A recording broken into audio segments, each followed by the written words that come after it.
Olá, pessoal. Vamos agora estar no capítulo número 5, intitulado Amor, o Melhor Caminho. O pastor que me antecedeu na última igreja que eu pastoreei enfrentou alguns problemas, algumas dificuldades. Eu sou um pregador e porque eu posso entender os desafios do ministério, eu defendo os pregadores. Mas pregadores também erram. Eles são humanos como qualquer um. Esse pastor que me antecedeu havia sido eleito para pastorear essa igreja num período de 3 anos. Se ele tivesse agido de forma correta durante esse tempo, com certeza ele teria sido reeleito. Mas ele não agiu corretamente e então a igreja não o reelegeu. O Senhor falou comigo de uma forma sobrenatural, me mandando assumir o pastoreio daquela igreja, e mais tarde eu entendi o porquê. Mas esse pastor ainda ficou por ali e visitava alguns membros da igreja que eu tinha apoiado. Ele fez até algumas reuniões. Eu sempre sabia quando ele tinha feito essas reuniões e quando eu subia no púlpito para pregar nos domingos pela manhã. Eu dizia para mim mesmo: o irmão fulano de tal está aqui na cidade. Eu podia notar isso na congregação. Eu podia notar que ele tinha andado visitando aqueles que estavam do lado dele, falando coisas e até mesmo pegando dinheiro deles. Eu me lembro que o diretor regional dessa denominação uma vez me falou: irmão Reagan, basta uma palavra sua e nós expulsamos esse pastor da convenção de ministros da nossa igreja. E eu disse: não, eu não vou fazer isso. Ele está com problemas, eu sei que ele está errado, mas não há por que destruir o seu ministério. Eu não vou fazê-lo. Eu vou andar em amor, mesmo se ninguém mais quiser fazer isso comigo. Isso aconteceu logo depois da Segunda Guerra Mundial. E na nossa área não havia ninguém que trabalhasse com aplicação de papel de parede.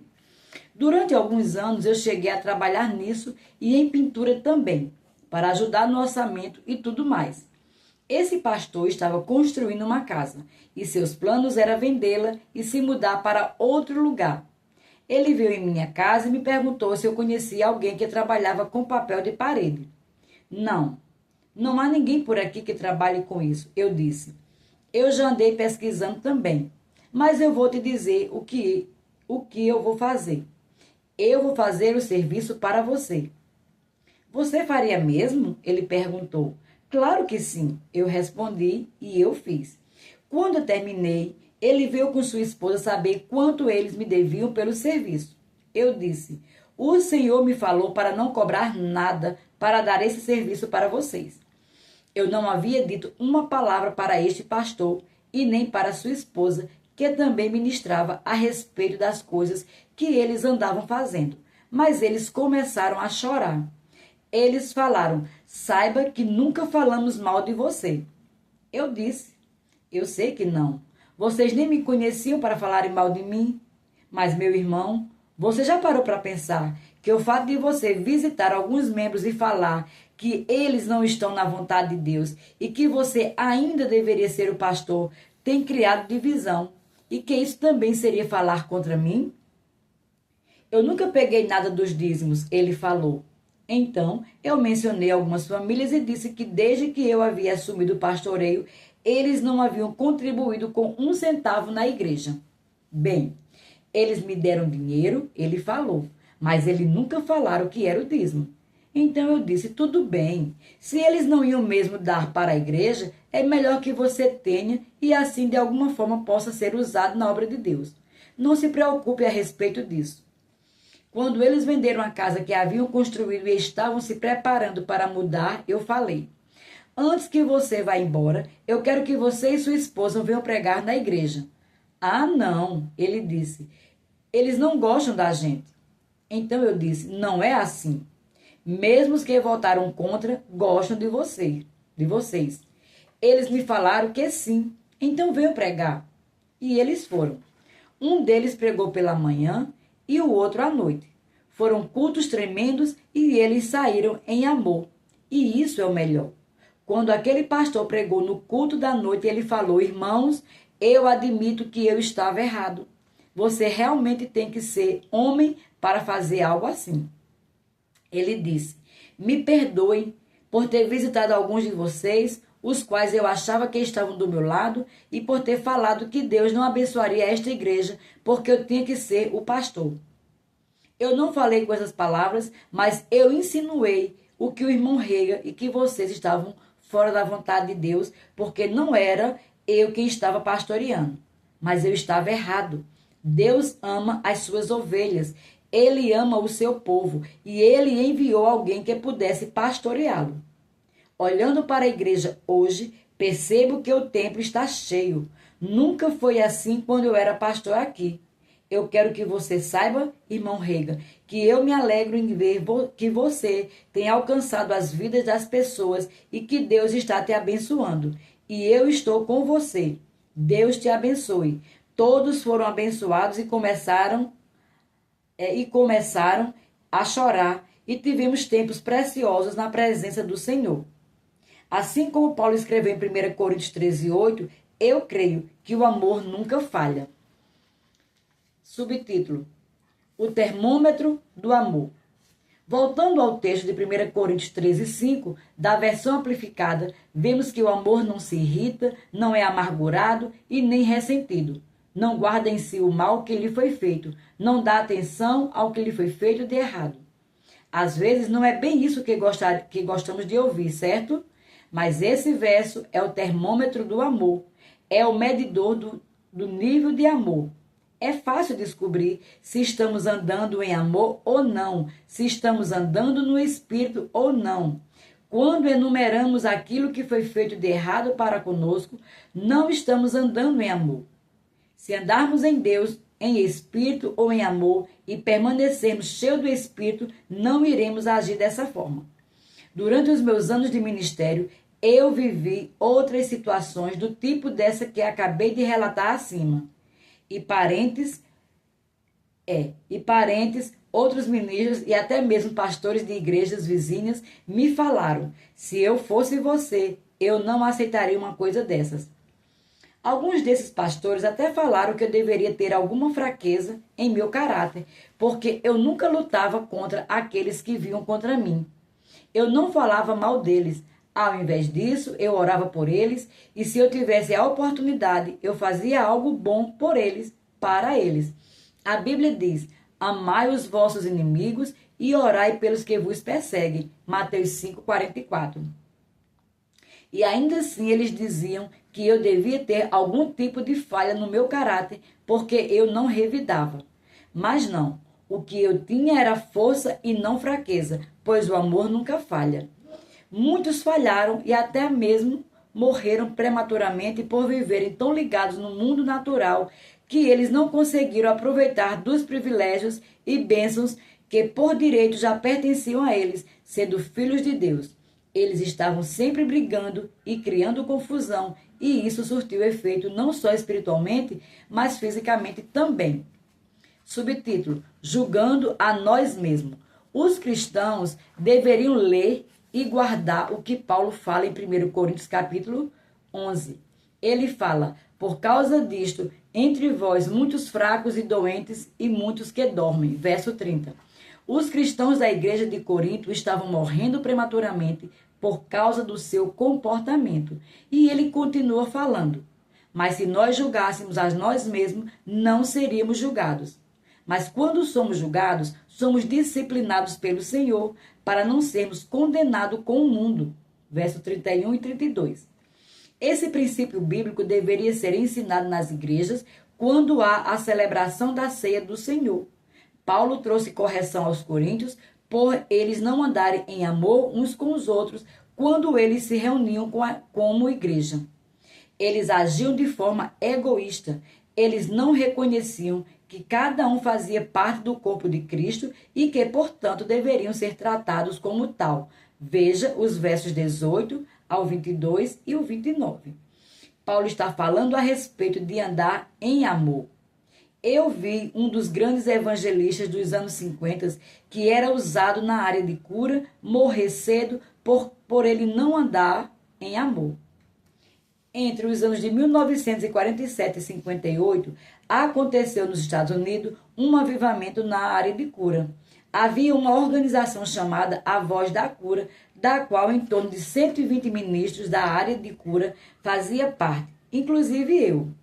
Nós promovíamos convenções e Gordon Lindsay publicava em sua revista A Voz da Cura vários testemunhos de curas que aconteciam nesse tempo. O maior evangelista nessa área de cura nesse tempo possuía uma tenda que cabiam sentados 20.000 pessoas. Um dos associados da organização comprou uma tenda ainda maior para que coubessem 22.000 pessoas. Às vezes, a tenda ficava lotada por completo. Durante esse tempo, esse ministro que tinha a maior tenda também era um dos líderes no grupo dos evangelistas. Naquela época, não havia ninguém que possuísse um ministério de cura maior que o dele. Alguns dos grandes e maiores milagres que eu já pude ver em toda a minha vida aconteceram no ministério desse evangelista. Durante esses dias, o Espírito Santo me falou: fale para entre parênteses, ele falou o nome completo desse evangelista. Se ele não se julgar, ele não irá viver por muito tempo. Nessa época, ele tinha apenas 35 anos de idade. E o Senhor me disse: a primeira coisa que ele precisa julgar a si mesmo é a respeito de andar em amor com os outros ministros. Veja, então, que é possível julgar se estamos andando em amor ou não. Se esse ministro fosse contrariado por alguém, ele falava o nome da pessoa em público e, como falam, acabavam com a raça dele. Então, eu fui falar com ele, mas ele estava ocupado falando com outra pessoa. Quando ele terminou de falar com a outra pessoa, minha mente natural tomou conta e eu pensei: se ele não anda em amor com os outros irmãos, quando eu disser o que o Senhor me falou, é capaz de eu levar uma tapa na cara. Quando eu vi, ele já tinha ido embora e eu nunca tive outra oportunidade de falar com ele. Eu sinto dizer que ele não julgou a si mesmo, nem a respeito do andar em amor e em nenhuma das outras áreas que o Senhor mencionou. Em 3 anos, ele morreu. Antes dele morrer, o Senhor trouxe à minha memória o porquê da vida dele ter esse fim. Em novembro de 1956, perto do feriado de Ações de Graça, nós estávamos em Los Angeles, no Angelus Temple, durante a convenção anual da Voz da Cura, e ali recebemos a notícia que esse ministro estava muito mal e correndo grave risco de morte. Então, o irmão Gordon Lindsay chamou todos os ministros lá na frente para que orássemos por ele. 3 anos haviam passado desde que o Senhor falara comigo a respeito deste homem, e eu havia esquecido o que o Senhor havia dito. Então, comecei a ir lá para a frente, para dar as mãos com os outros ministros da Voz da Cura. Muitos estavam presentes para juntos orarmos por nosso irmão. De repente, o Espírito de Deus falou comigo: não vá até lá, não ore, ele irá morrer. Então eu parei onde eu estava e perguntei: por que, Senhor? Ele tem apenas 38 anos de idade. O Senhor nos prometeu pelo menos 70 ou 80 anos, ou até quando estivéssemos satisfeitos. Se não estamos satisfeitos aos 80, podemos chegar aos 90. Se não estamos satisfeitos aos 90, podemos viver até os 100 anos. E se não estamos ainda satisfeitos aos 100 anos, podemos continuar. O Senhor falou: dar-lhe-ei abundância de dias e lhe mostrarei a minha salvação. Salmo 91, verso 16. E 38 anos não é abundância de dias. Então o Senhor me diz: ele não quis julgar-se a si mesmo a respeito do andar em amor com seus irmãos, com os outros ministros. Então eu o julguei e o entreguei a Satanás, para que a sua carne fosse destruída, a fim de que seu espírito seja salvo no dia do Senhor Jesus. 1 Coríntios capítulo 5, verso 5. Você pode ler a respeito disso no capítulo 5 e 11 do livro de 1 Coríntios. E dessa vez, a única área que Deus mencionou que esse ministro não havia julgado a si mesmo foi em relação a ele não estar andando em amor. Eu voltei para o meu lugar e deixei que os outros ministros orassem. Não havia necessidade de eu trazer o assunto naquele momento e discuti-lo. Minha esposa, que estava do outro lado do templo, veio até a mim e perguntou: o que o Senhor falou com você? Como você sabe que o Senhor falou comigo? Eu perguntei. Você ficou parado, feito uma estátua, e quando se virou, estava branco, igual um papel. Ela falou: Eu sei que o Senhor te falou alguma coisa. Bem, ele disse: Não ore, ele vai morrer. Eu disse a ela: Ele realmente morreu. Amigo, esse não era o melhor de Deus para ele e não precisava ter chegado a esse ponto. Aquele evangelista foi responsável pelo que aconteceu com ele. Alguém que não conhece a Bíblia pode ouvir essa história e dizer: Está vendo? Cura não funciona. Esse rapaz ministrava cura e ele mesmo morreu aos 38 anos de idade, o que nos prova que cura não é para todo mundo. A cura pertencia àquele evangelista, mas precisamos entender que muitas das provisões do Senhor para nós, incluindo cura, são condicionais. Nosso Deus é o mesmo Deus da nova aliança é o Deus da velha aliança. Ele não disse a Israel: Eu tirarei do meio de vós as enfermidades e o número dos teus dias completarei. Êxodo capítulo 23, versos 25 e 26. E deixou por isso mesmo. Não. Havia condições que eles precisavam cumprir. Deus disse aos israelitas: Ande em meus caminhos e guarde os meus mandamentos, e tirarei do meio de vocês as enfermidades e os números dos teus dias completarei. Êxodo capítulo 23, verso 20 ao 22, Levítico 26, verso 3, 14 e 15 e Deuteronômio 28, verso 1 e 15. E é da mesma forma no Novo Testamento. Parafraseando as condições do Velho Testamento, na linguagem do Novo Testamento, podemos dizer: ande em meu mandamento do amor e guarde o meu estatuto de amor, e eu tirarei do meio de vós as enfermidades e o número dos teus dias completarei. Foi isso que o Espírito Santo me mandou dizer àquele evangelista, mas ele não andou nos mandamentos de Deus a respeito do amor. Então o Senhor não pôde tirar a enfermidade e nem pôde completar o número dos seus dias. Subtítulo: Não há nada mais lindo.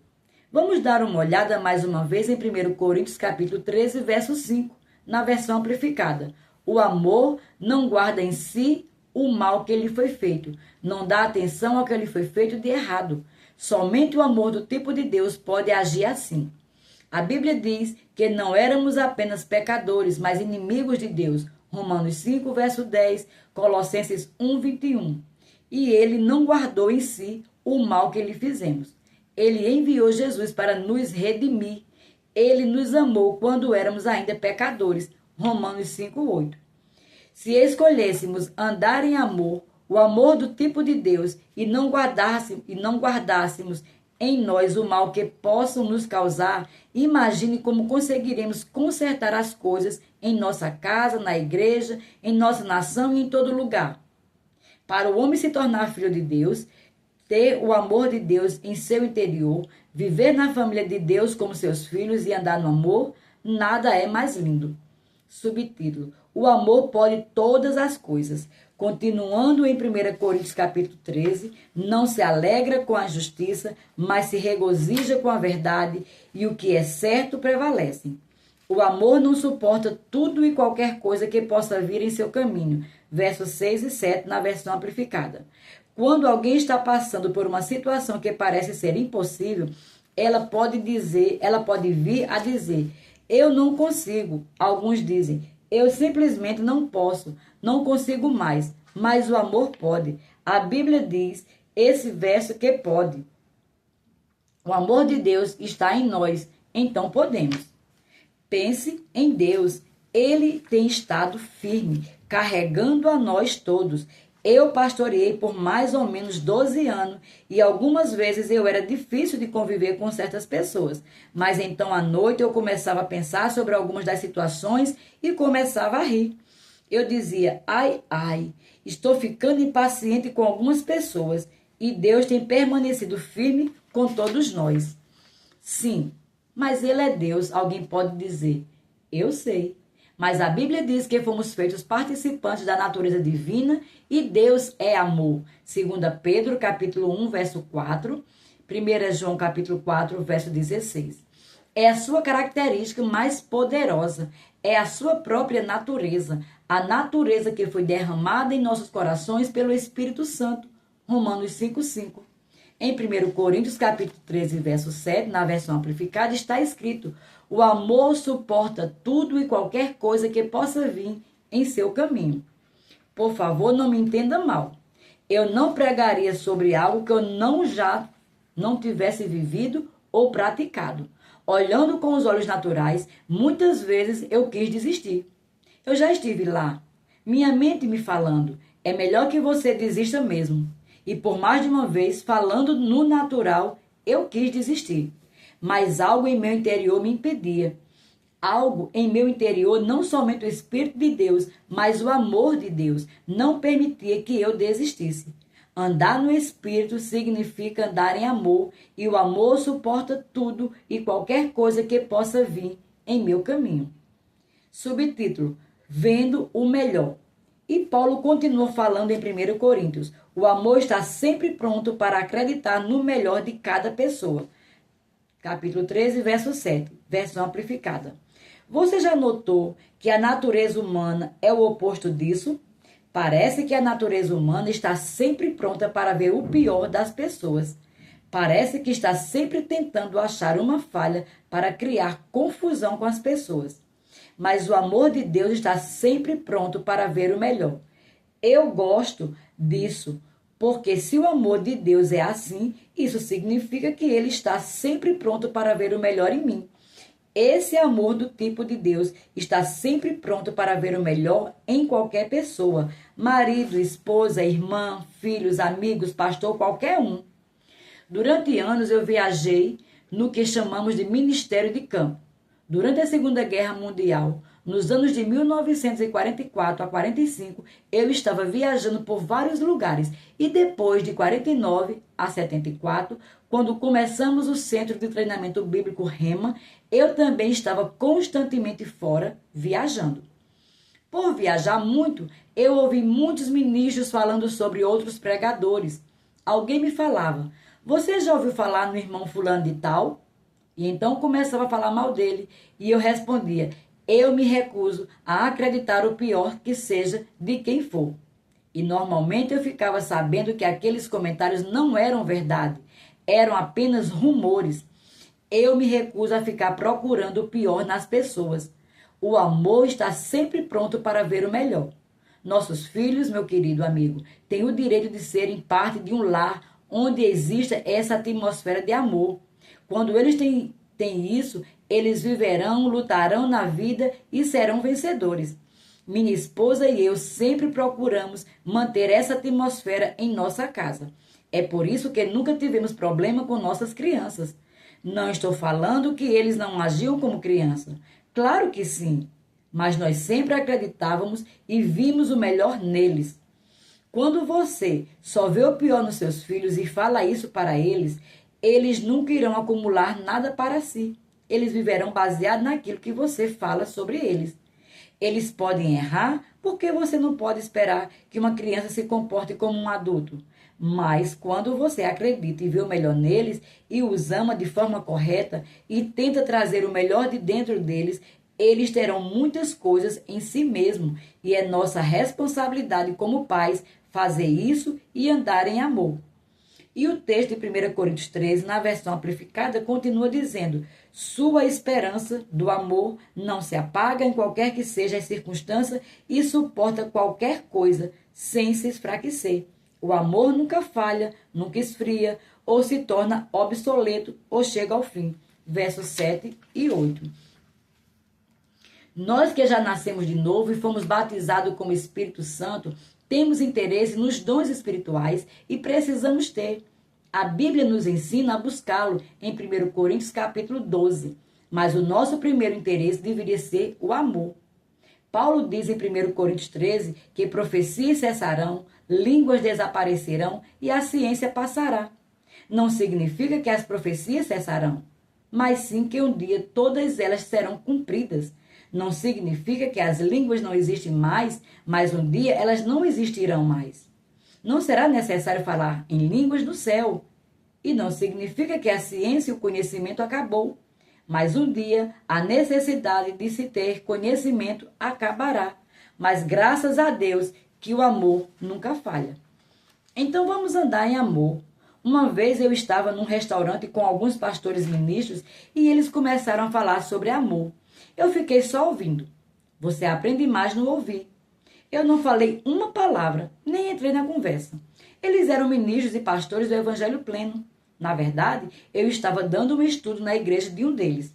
Eles falaram sobre como eles, suas igrejas e quase todos que eles conheciam estavam falhando em andar em amor. O pastor da igreja onde eu estava ministrando falou: precisamos orar para que Deus nos dê amor. Não temos o amor que precisamos ter. Eu não disse nada, mas eu pensei: querido Deus, isso não é verdade. Eles apenas não têm andado à luz do que ele já possui. Esse é o problema. Então, aconteceu que o pastor da igreja onde eu estava ministrando virou para mim e perguntou: irmão Rega, o que você acha a respeito disso? Você realmente quer saber? Eu perguntei. Sim, ele respondeu. Bom, se você não tem amor algum, como você acabou de dizer, então você precisa ser salvo. O pastor olhou para mim como se eu tivesse batido nele. Eu continuei. A Bíblia diz: nós sabemos que já passamos da morte para a vida porque amamos os irmãos. 1 João capítulo 3, verso 14. E também o amor de Deus está derramado em nossos corações pelo Espírito Santo. Romanos 5:5. Esse pastor estava pastoreando já há vários anos. Ele olhou para mim, meio assustado, e falou: nossa, você está certo. E ele continuou falando: eu vou te dizer o que nós precisamos. Precisamos orar para que Deus nos dê o batismo do amor. Precisamos pedir a Ele que nos batize em amor. Então eu disse: bem, você está errado de novo. Não existe batismo de amor. Amor não é um batismo. Amor é um fruto. Eu tenho estado com vocês por alguns dias e eu realmente não tenho achado nenhum fruto. Mas eu vejo a semente. Então, não se sintam desencorajados. Eu vou dizer-lhes como produzir frutos. Eu comecei então a falar com eles que se eles se alimentassem na palavra de Deus e se relacionassem com o Senhor em oração, eles produziriam fruto. Jesus disse: se alguém permanecer em mim e eu nele, esse dá muito fruto. João 15:5. Bem, amor é um fruto. É o primeiro elemento do fruto do Espírito que está descrito em Gálatas 5:22. Mas o fruto do Espírito é amor. Se alguém diz que não tem amor, então essa essência ele está dizendo: eu não estou em Cristo. Sempre quando esses pastores se reuniam, ao invés de falarem sobre Deus e sobre as coisas de Deus, eles estavam mais interessados em falar sobre qualquer outra coisa. Mesmo em seu tempo livre, eles preferiam ir jogar golfe ou fazer qualquer outra coisa a ter um tempo na presença de Deus. Não vejo problema algum em jogar golfe se você gosta. Eu joguei algumas vezes, não muitas, eu não tenho tempo. Eles estavam sempre contando piada. Não há problemas em falar coisas engraçadas e ter comunhão com os outros. Mas nós precisamos colocar as coisas espirituais em primeiro lugar. Então nós não precisamos orar por batismo de amor. Nós precisamos permanecer em Jesus e deixar que Ele permaneça em nós através da oração e da comunhão com Ele, esperando nele e nos alimentando em sua palavra. Então esse amor que está brotando em nossos corações irá florescer e finalmente trazer fruto. Se hoje tudo o que você consegue ver em sua vida são alguns brotinhos no seu galho, não desanime. Permaneça no Senhor e esse fruto irá amadurecer. Deus disse que se você andar em seus caminhos e guardar os seus mandamentos, Ele irá tirar do meio de ti as enfermidades e completará os seus dias. Se você tem lidado com algum tipo de enfermidade, faça como a mãe daquela criança epilética. Diga: Satanás, tire as mãos do meu corpo, eu estou andando em amor. Eu completarei os dias da minha vida. Aleluia! Faça a seguinte confissão: o amor de Deus foi derramado em meu coração pelo Espírito Santo. Eu farei tudo o que estiver ao meu alcance para deixar que a natureza do amor me domine. Eu tenho a natureza do amor de Deus em meu coração, em meu espírito. Eu não vou permitir que o meu entendimento natural, humano, me domine. Eu vou andar no espírito, eu vou andar em amor, eu não odeio as pessoas, eu amo, eu estou andando no estatuto e mandamento de Deus, o amor. E aqui concluímos o capítulo 5. Até o próximo vídeo, em nome de Jesus.